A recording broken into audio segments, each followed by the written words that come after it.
सिंधु दरिया के पानी वहकरण में वाद जो सिलसिलो शुरू थी वियो आहे। गुड्डू बैराज वटि 24 कलाकनि अंदरि पानी सतह में 481 क्यूसेक वाद रिकॉर्ड कई वई आहे। बैराज वटि पानी जो मथां वहकिरो 3,12,040 क्यूसेक रिकॉर्ड कयो वियो। गुड्डू बैराज वटि हेठां वहकिरो 2,80,263 क्यूसेक रिकॉर्ड कयो वियो आहे। नंढी ॿोॾि बरक़रार आहे। अवां खे आगाह करे रहिया आहियूं सिंधु दरिया जे पानी वहकरण जे में वाद जो सिलसिलो शुरू थी वियो आहे। गुड्डू बैराज वटि 24 कलाकनि अंदरि पानी सतह में 481 क्यूसेक वाद रिकॉर्ड कई वई आहे। बैराज वटि पानी जो मथां वहकिरो 3,12,040 क्यूसेक रिकॉर्ड कयो वियो। गुड्डू बैराज वटि हेठां वहकिरो 2,80,263 क्यूसेक रिकॉर्ड कयो वियो आहे। नंढी ॿोॾि बरक़रार आहे।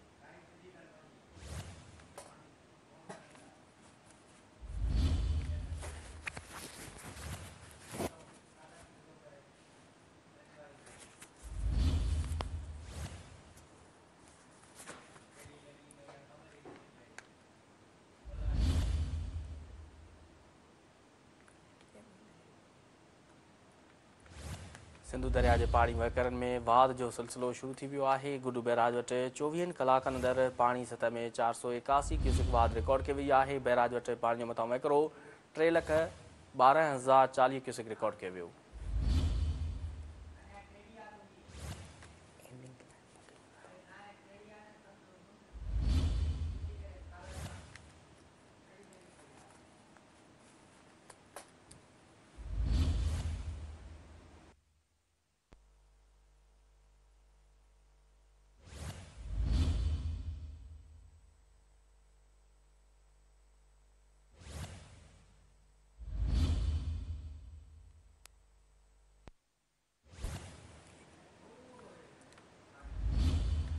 सिंधु दरिया के पानी वहकरण में वाद जो सिलसिलो शुरू थी वियो आहे। गुड्डू बैराज वटि 24 कलाकनि अंदरि पानी सतह में 481 क्यूसेक वाद रिकॉर्ड कई वई आहे। बैराज वटि पानी जो मथां वहकिरो 3,12,040 क्यूसेक रिकॉर्ड कयो वियो।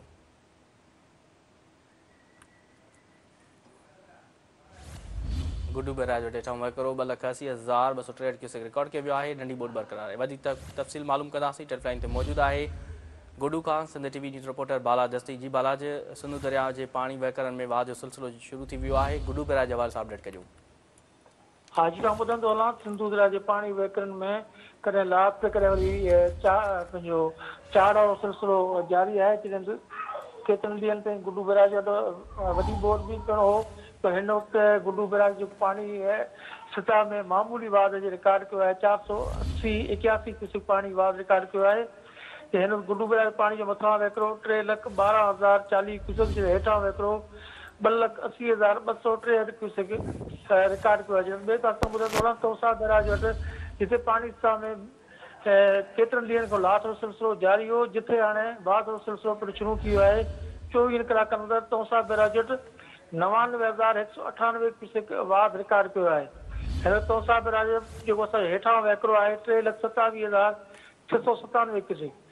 ॿिए पासे पंजाब ऐं बरसातुनि बाद जेको भारत तरफ़ां पाणी छॾियो वियो आहे, उहो बि कुझु ॾींहंनि अंदरि तौसा बैराज मकरा सिंध तरफ़ ईंदो ऐं हिकु हफ़्ते अंदरि गुड्डू बैराज वटि वॾी ॿोॾि अचण जो इम्कान पिणु ज़ाहिर कयो आहे। जी ठीकु आहे बाला दस्ती, तफ़सील ॾियण लाइ वॾी महिरबानी।